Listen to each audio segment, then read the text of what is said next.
Hola amigos. Hoy José Borrell nos ha regalado los oídos con una nueva bravuconada, seguramente producto de la euforia que le ha causado el ataque al aeródromo estratégico ruso por parte de Ucrania. Si seguimos la trayectoria de las declaraciones de Borrell desde que empezó la guerra, no me cabe ninguna duda que tendrá el elixir de la vida. Algo que le hará sentir que es invencible y que subido a lomos del caballo del apocalipsis destruirá Rusia con su espada de fuego. Y es casi seguro que Borrell es de los que piensa que una vez comenzada la guerra entre Rusia y la OTAN, no habrá una guerra nuclear, porque Rusia será derrotada. Con ese elixir, Borrell no mide a nadie a su alrededor, solo se ve envuelto en su aureola a lomos de su caballo entrando triunfalmente en Moscú con su espada de fuego. Por eso no ve a Emmanuel Macron, ni lo escucharía decir a la vuelta de su viaje a Estados Unidos, que prefería tratar con Putin antes que tratar con Biden. ¿Que vería en la capital del imperio para volver a su estado perdido? Estaba tan asustado que llegó a decir que habla muy a menudo con Putin para intentar parar la guerra. El caso es que Borrell se guarda el preciado elixir para él solo, y no nos da la fórmula a nadie para que por lo menos no estemos asustados, porque, ¿a quién no le preocupa que el mundo desaparezca ante nuestros ojos en una guerra nuclear? El caso es que Borrell en su viaje a Moscú a lomos de su caballo, hizo una parada en los dominios de Macron, para pronunciar un discurso en el Instituto Jacques Delors, en París, donde dijo ayer que la solución del conflicto en torno a Ucrania debe llevarse a cabo de conformidad con el derecho internacional proporcionando a Kiev garantías de seguridad. Y en cuanto a la seguridad de Rusia que Putin exigió en el ultimátum de diciembre, dijo que de eso ya hablaremos de ello más tarde, aseveró el jefe de la diplomacia europea, dando a entender implícitamente que sobre Rusia ya hablaré cuando llegue victorioso a Moscú. Por eso señaló que cuanta más destrucción sufra Ucrania, más posibilidades tendrá de ingresar en la Unión Europea. Esta es otra alegoría increíble de prometer el cielo a los ucranianos, sin que tengan que importarles los muertos que queden en el camino para más gloria de la OTAN, o la de la Unión Europea que es lo mismo. Y eso que unas horas antes, el presidente de Francia, Emmanuel Macron, había aseverado en una entrevista con el canal francés TF1, que la arquitectura de seguridad en Europa debe incluir garantías para Rusia. Esto significa que uno de los puntos esenciales que debemos abordar, es el temor a que la OTAN llegue hasta las puertas de Rusia con despliegue de armas que puedan amenazar a Rusia, indicó el mandatario francés, citado por Reuters, que con lo asustado que vino de Washington, sabe que sin las garantías para Rusia, la cosa terminará como el rosario de la aurora. Porque Estados Unidos no piensa parar, y Putin sabe que la OTAN dominada por los anglosajones y odiadores varios de Rusia, solo terminará cuando hablen las armas nucleares. Y que ayer la OTAN de nuevo dio un pequeño paso, pero un gran paso para la humanidad, quiero decir para que desaparezca la humanidad. Ese gran paso fue el ataque a una base rusa de bombarderos estratégicos, que mete de lleno a Rusia en uno de los supuestos que justifican el empleo de armas nucleares por parte de Rusia según su doctrina militar ya conocida por todos. ¿Y cómo están los ánimos en Rusia después de este evento? Pues hay que decir que un amplio sector de los centros de opinión están muy exaltados, y piden respuestas contundentes. ¿Cómo estaría ahora todo el planeta si ese ataque hubiese impactado en algunos de los misiles estratégicos que llevan esos bombarderos? El sabotaje de ayer contra los aeródromos militares rusos, incluido un ataque a una base de aviación estratégica, le da a la Federación Rusa una oportunidad legítima de usar armas nucleares contra el régimen de Kiev y contra la OTAN. El documento principal que regula el uso de armas nucleares en Rusia es el decreto del presidente de la Federación Rusa número 355 del 2 de junio de 2020. Las condiciones que determinan la posibilidad de utilizar armas estratégicas de disuasión están detalladas en el artículo 19 de este decreto. Dice el artículo que el impacto del enemigo en instalaciones estatales o militares críticas de la Federación Rusa, cuya falla conduciría a la interrupción de la respuesta de las fuerzas nucleares. Ayer un vehículo aéreo no tripulado atacó la base de uno de los componentes de la tríada nuclear rusa, los portadores de misiles estratégicos Tu-95MS y Tu-160 que fueron bombardeados en Engels. Tal acción se incluye en el párrafo anterior del documento sobre los fundamentos de la política del Estado de Rusia en el campo de la disuasión nuclear. A partir de ya, la Federación Rusa tiene fundamentos legales para el uso de armas estratégicas. Una muestra de cómo están los ánimos es el artículo escrito por Alejandro Silov, que además dice que las Fuerzas Armadas de Ucrania están preparando un ataque contra Moscú. ¿Cómo responderá Rusia? Dice el articulista que los acontecimientos de los últimos meses no pueden dejar de conmocionar a cualquiera que defienda sinceramente los intereses de Rusia. Primero, los servicios especiales de Ucrania llevaron a cabo un ataque terrorista en el puente de Crimea, que desempeñó un papel clave en el suministro de nuestras tropas en las regiones de Kherson y Zaporozhye. Luego, las Fuerzas Armadas de Ucrania atacan la bahía de Sebastopol, la base principal de la Armada rusa en el Mar Negro. Luego, nuestras tropas llevan a cabo un reagrupamiento exitoso desde Kherson, dejando sin lucha el único centro regional liberado durante la operación especial rusa. Y en la noche del 5 de diciembre, el enemigo llevó a cabo otro ataque contra nuestro país, y no lo hizo en cualquier lugar, sino en las regiones de Saratov y Ryazan, es decir, en la retaguardia profunda.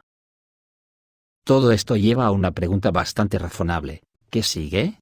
Según información oficial, el enemigo utilizó vehículos aéreos no tripulados para atacar el aeródromo de Engels. Si es así, para atacar nuestra base militar, un dron enemigo tendría que volar más de 600 kilómetros. Esta es la distancia a las posiciones más cercanas de las tropas ucranianas, que se encuentran en la región de Kharkiv. Al mismo tiempo, la distancia desde la frontera de la región de Chernihiv hasta la Plaza Roja es de menos de 500 kilómetros, lo que genera muy malos pensamientos. Incluso si este dron se lanzó desde el territorio de la Federación Rusa, ¿dónde está la garantía de que no puedan infiltrarse profundamente en nuestro país y repetir tal operación? Me gustaría creer que la defensa aérea de nuestra capital está mucho mejor organizada que la defensa aérea del aeródromo donde se encuentran los bombarderos estratégicos. Pero si no es así, nos pueden esperar sorpresas muy desagradables a todos en los próximos meses. Hay una serie de señales de que para el año nuevo, las Fuerzas Armadas de Ucrania pueden preparar tales regalos para el liderazgo de la Federación Rusa, después de lo cual no habrá tiempo para un árbol festivo y champán.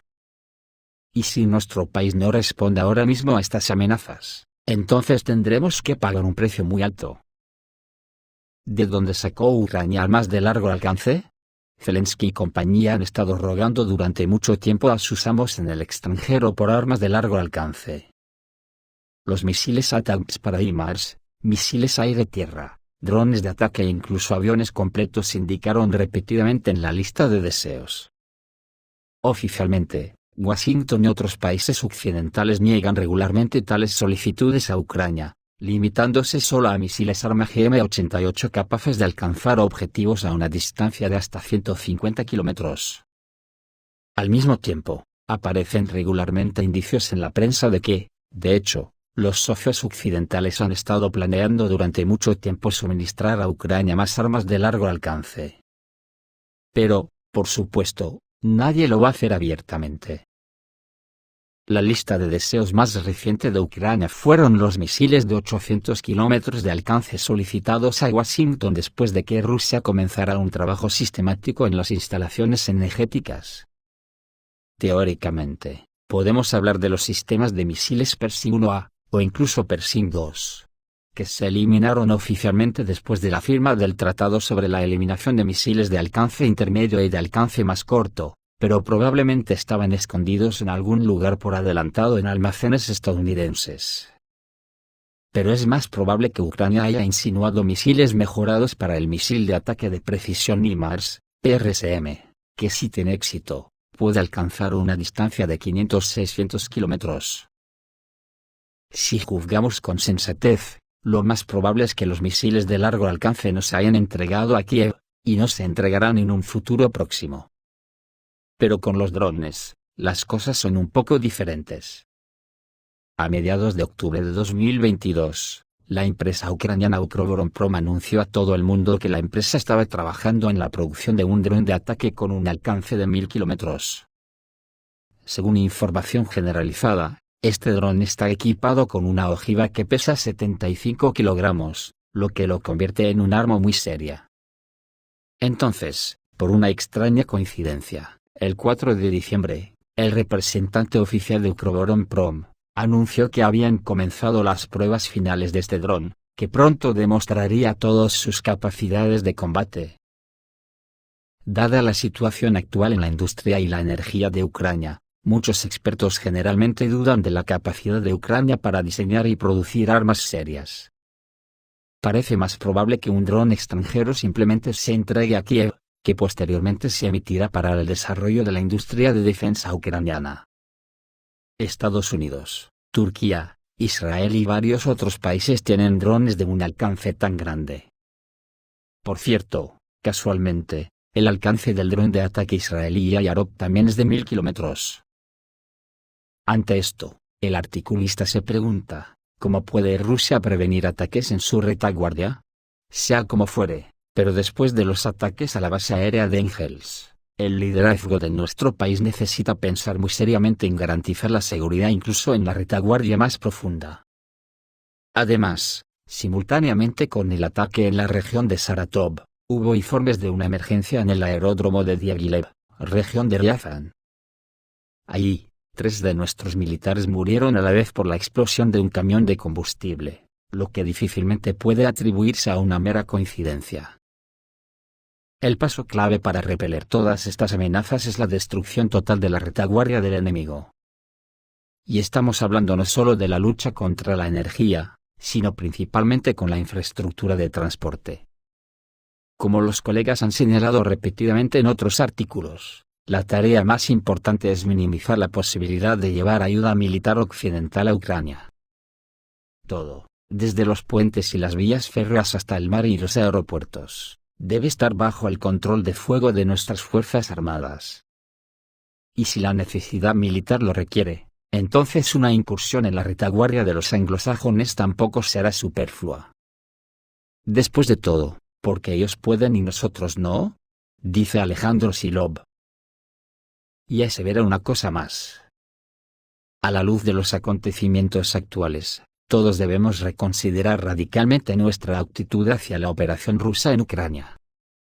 Y ya está quedando claro que no solo las ciudades de primera línea, sino también los asentamientos ubicados a cientos de kilómetros de la línea de contacto pueden ser objeto de ataques.